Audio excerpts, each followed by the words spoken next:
Organise ta vie ou regarde-la s'effondrer. Leçon de sagesse stoïcienne.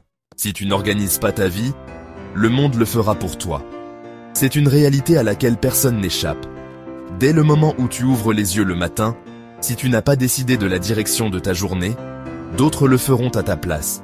Les obligations, les distractions, les attentes des autres, tout cela s'impose à toi sans que tu t'en rendes compte.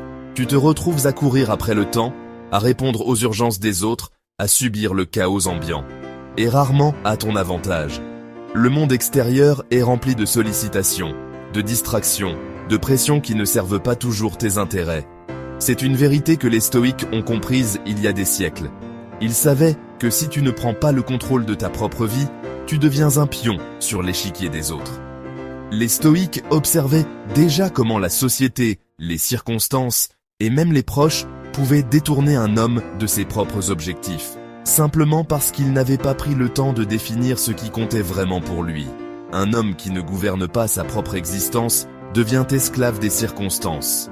Il se laisse porter par le courant, ballotté d'une urgence à l'autre, sans jamais trouver la paix intérieure. Il finit par vivre la vie que les autres ont choisie pour lui, et non celle qu'il aurait voulu construire. Prendre le contrôle de sa vie, c'est refuser de laisser le hasard ou la volonté d'autrui décider de son destin. Marc Aurèle le rappelait, la vie de chaque homme est ce que ses pensées en font. Cela signifie que tu as le pouvoir de façonner ta réalité, de choisir tes priorités, de donner un sens à chaque journée. Organiser ta vie, c'est offrir la liberté de poursuivre ce qui compte vraiment pour toi, de résister aux pressions extérieures et de devenir l'architecte de ton propre destin. Organiser sa vie, ce n'est pas simplement remplir des plannings ou cocher des cases sur une liste interminable de tâches. Ce n'est pas non plus accumuler des rendez-vous ou courir après le temps. Organiser sa vie, c'est avant tout donner un sens à chaque instant, à chaque action, à chaque choix que l'on fait. Cela signifie prendre le temps de s'arrêter, de réfléchir à ce qui compte vraiment pour soi, et de s'assurer que nos journées reflètent nos valeurs profondes.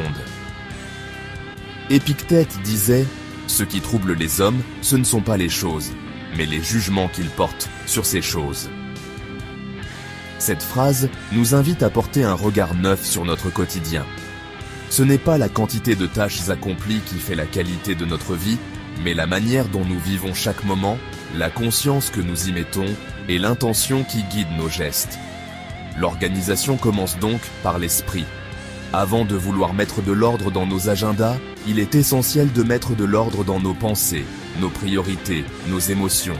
C'est en clarifiant ce qui est important pour nous que nous pouvons ensuite organiser notre temps de façon alignée et sereine. Donner un sens à chaque moment, c'est aussi accepter que tout ne soit pas parfait, que certaines cases restent parfois vides, et que l'essentiel se trouve souvent dans la qualité de notre présence, bien plus que dans la quantité de nos accomplissements. Voici la première règle fondamentale des stoïques. Distingue clairement ce que tu contrôles de ce que tu ne contrôles pas. C'est une idée simple, mais qui change tout. Prends un instant pour y réfléchir. Chaque jour, tu fais face à des dizaines de situations, de choix, de défis. Mais au fond, il n'y a qu'une poignée de choses sur lesquelles tu as vraiment du pouvoir. Ton attitude, tes efforts, la façon dont tu réagis aux événements, la manière dont tu organises ton emploi du temps, la qualité de ton travail, la bienveillance que tu offres aux autres, tout cela, c'est ton domaine. C'est là que tu peux agir, progresser, t'améliorer.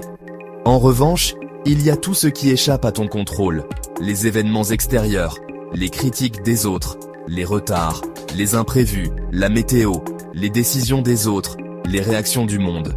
Cela ne t'appartient pas.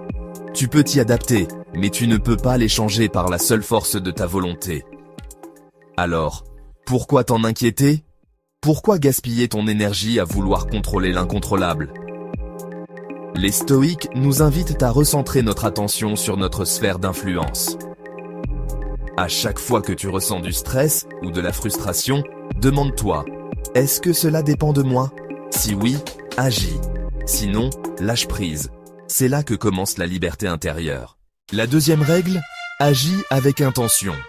Chaque matin, demande-toi, quelle pierre vais-je poser aujourd'hui à l'édifice de ma vie? Un sage ne laisse pas les jours s'effriter dans le désordre. Il trace sa route, même au milieu de la tempête. Enfin, la troisième règle, simplifie. Sénèque disait, ce n'est pas que nous ayons peu de temps, c'est que nous en perdons beaucoup. Supprime ce qui est inutile, élimine le bruit. Concentre-toi sur l'essentiel, car le chaos commence lorsque l'on disperse ses forces. Organise ta vie. Mets de l'ordre dans tes journées. Choisis tes batailles. Sinon, regarde ton existence s'effondrer, pierre après pierre. Et quand viendra le soir, tu te demanderas où est passé ton temps. Chaque matin, choisis ton rôle.